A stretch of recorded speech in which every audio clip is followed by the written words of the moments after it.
Hey everyone, this is @now_world_order from Twitter, and this is going to be my first MMA related video. We've got UFC 174 coming up tomorrow live on pay-per-view. I'm going to give my predictions in this video, and if y'all want me to, I will do a results and my thoughts on the fights after they happen.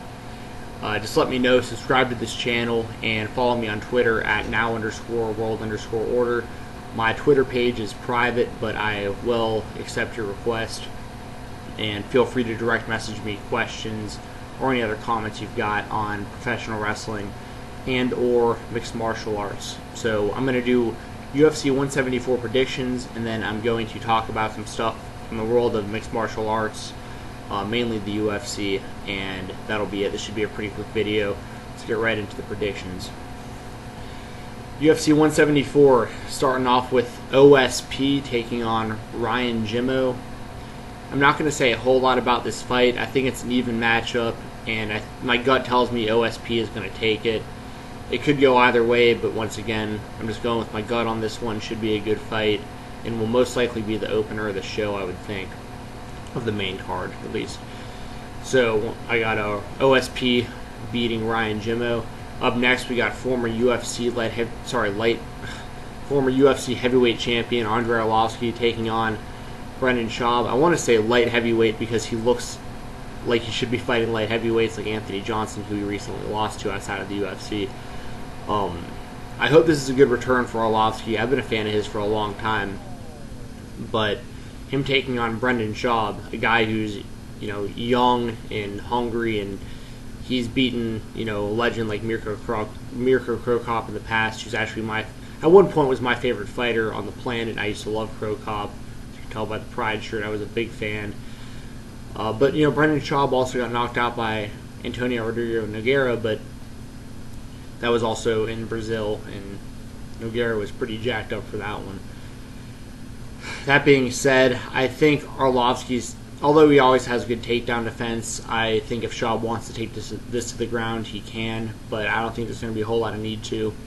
I think Schaub is just going to be too much for Arlovski in this one. Arlovski's chin is very suspect. He left the UFC on a pretty high note and went off to fight Fedor Emelianenko in Affliction, and most people, including myself, thought that he was winning that fight until he went for that infamous flying knee and just got lights out, knocked out, and kind of since then his chin has not been too favorable for him, and I don't think this fight is going to be too favorable for him either. I think Brendan Schaub's not only going to win, he's going to stop it in possibly devastating fashion.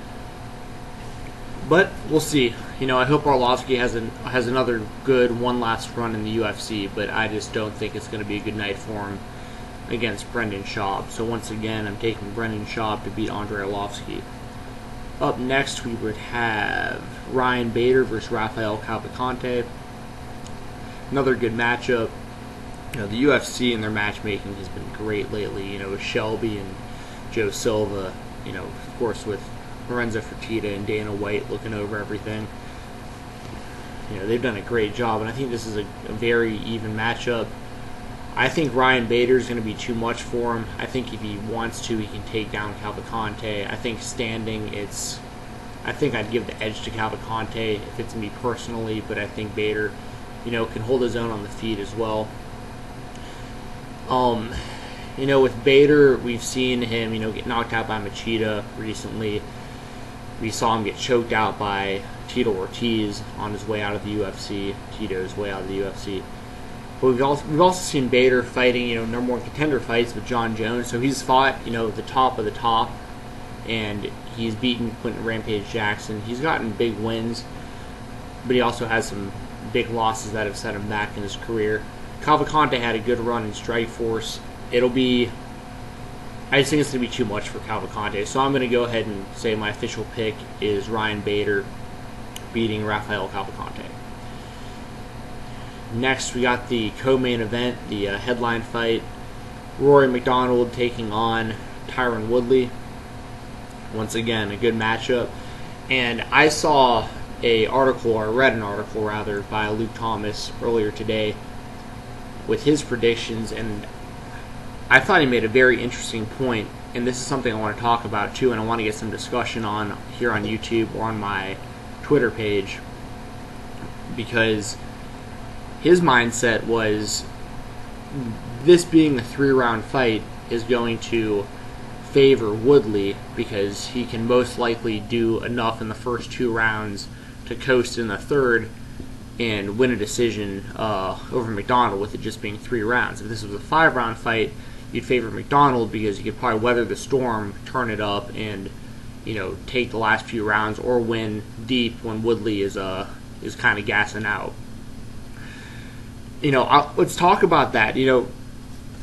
What do y'all think? I think it's a very, very interesting subject because we're seeing a lot of number 1 contender fights in 5-round fights now because they're the main events of smaller shows. But then it's almost like penalizing guys like McDonald and Woodley who, while this isn't an official number 1 contender fight, it lines up the winner to be, if not the number 1 contender, depending on how the fight goes and injuries with other guys, this absolutely puts the winner 1 fight away from a title shot. My official prediction is Tyron Woodley, and I think McDonald might be an overall better MMA fighter, and he's still very young, and he's only going to get better, and he's done some stuff he lit up BJ Penn. He looked very impressive against other guys too. And all that training with George St. Pierre is only going to help. But Woodley is just one of these super freak athlete. I don't really know how to describe the guy other than, watch his fight with Josh Koscheck, where, he's so fast and athletic. He hits him with this, I believe it was a right hand, just a straight right or a hook. And Koscheck is stunned, and he's like out.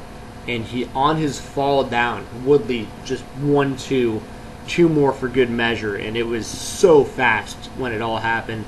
That's when I was really I watched Woodley fight in Strikeforce, and I knew he was a good fighter. And then he came into the UFC and he was defeated by Jay Shields in a boring fight. And Shields is no longer with the company because of his style.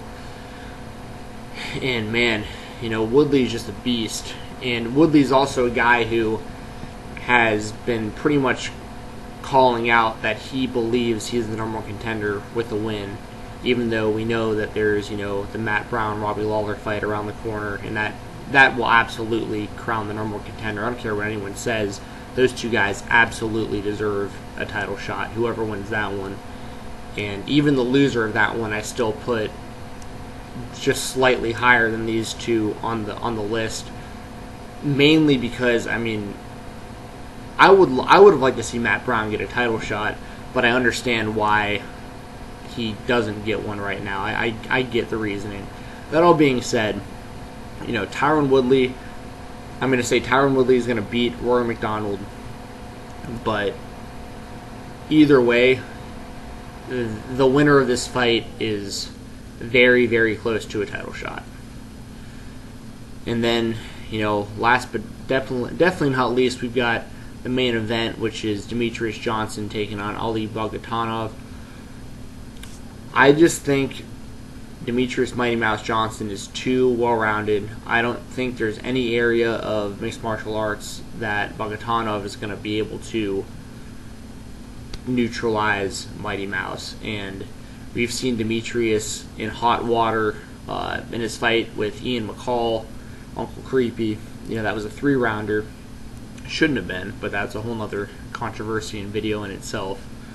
And he had that fight with John Dodson, where, in my opinion, Dodson won the first 2 rounds, and then Mighty Mouse came back to win the last 3, showing that he's one of those guys who seems to get better throughout the fight. And even some of Mighty Mouse's other fights, it's like he's going in and he's still going for the stoppage even in the late rounds. So I think this is going to be a successful title defense for Demetrius Johnson.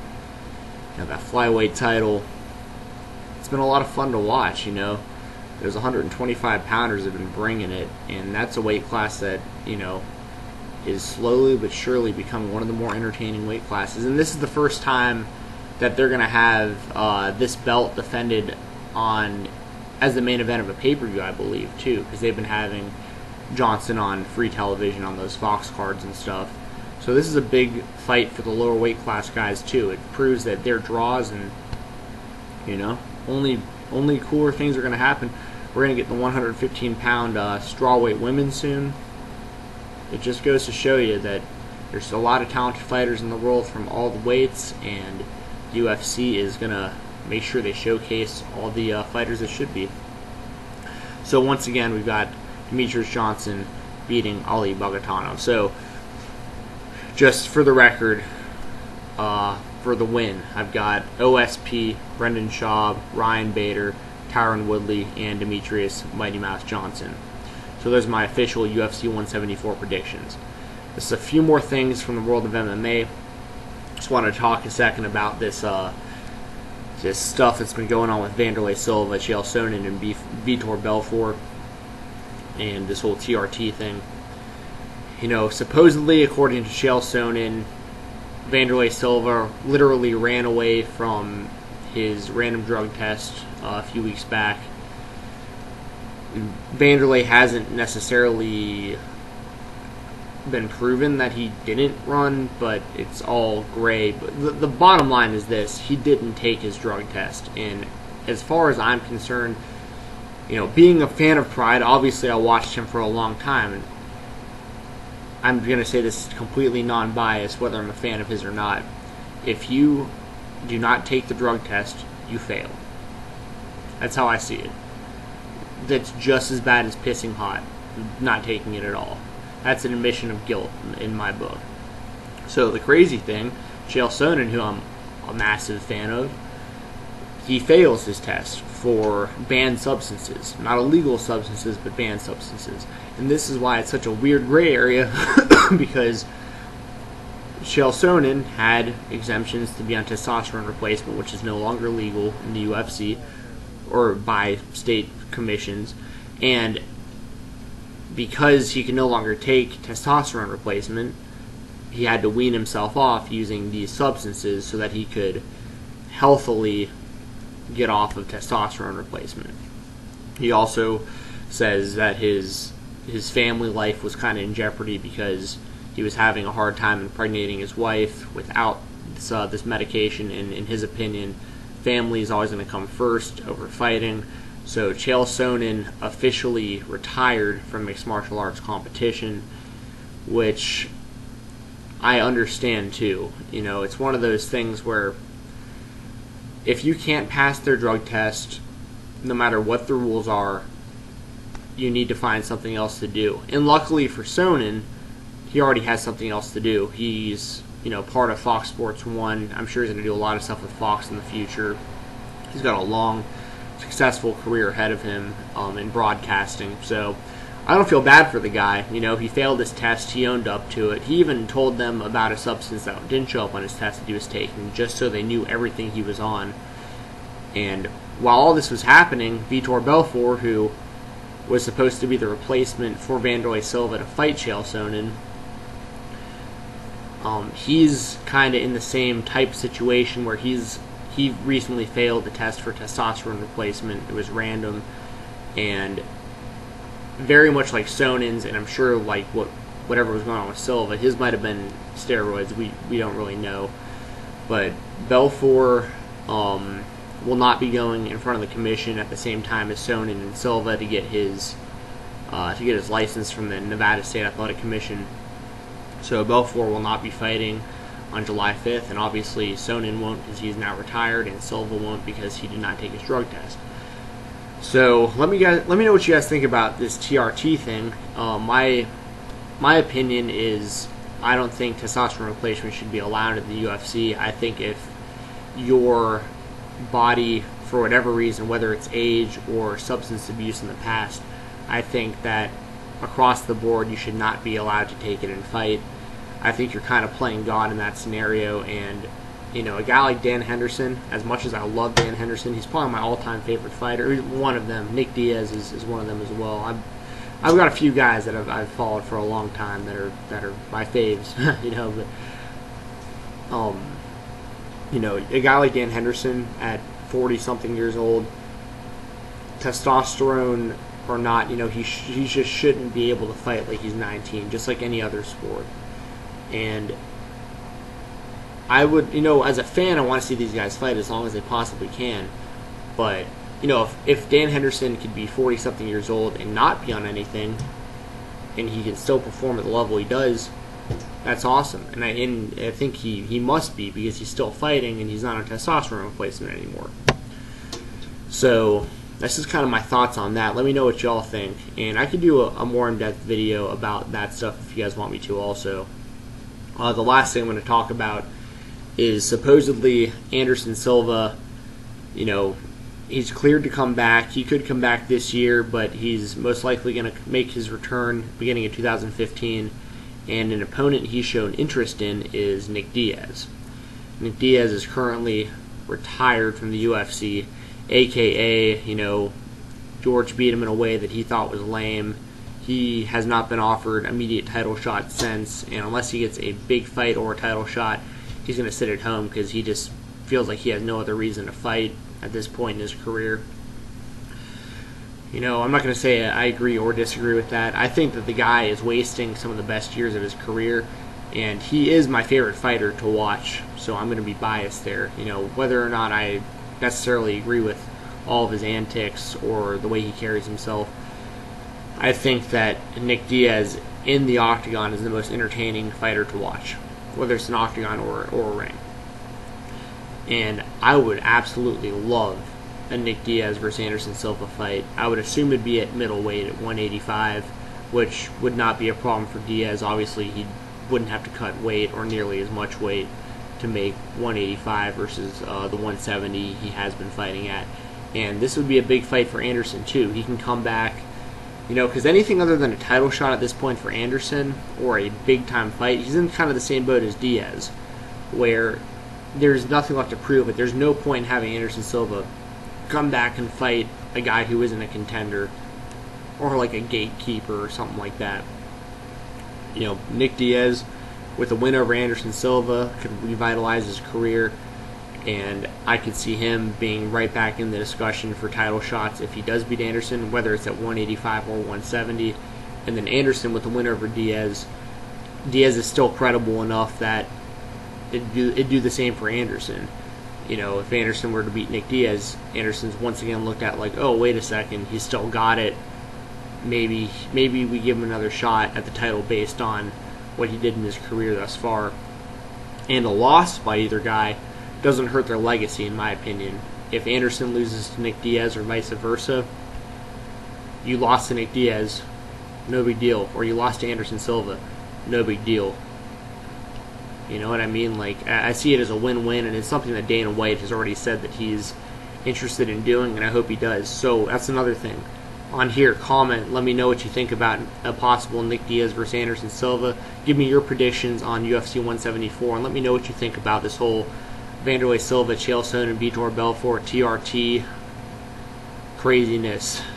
So I just want to go ahead and thank anyone who's watched this video.